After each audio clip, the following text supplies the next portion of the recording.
You ask Tiger to solve. This deals with linear equations with one unknown. The final result is k equals 7.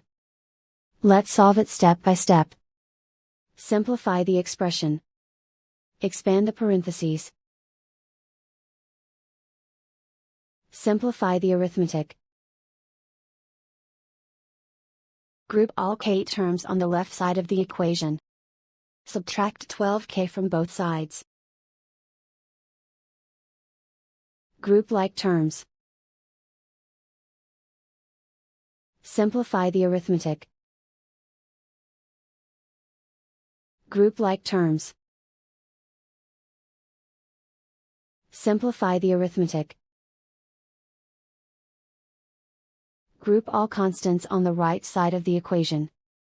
Subtract 24 from both sides. Simplify the arithmetic.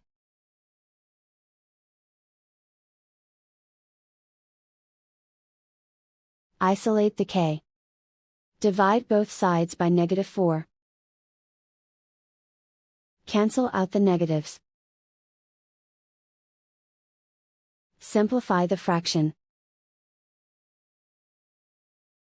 Cancel out the negatives. Find the greatest common factor of the numerator and denominator. Factor out and cancel the greatest common factor. And so the final result is k equals 7.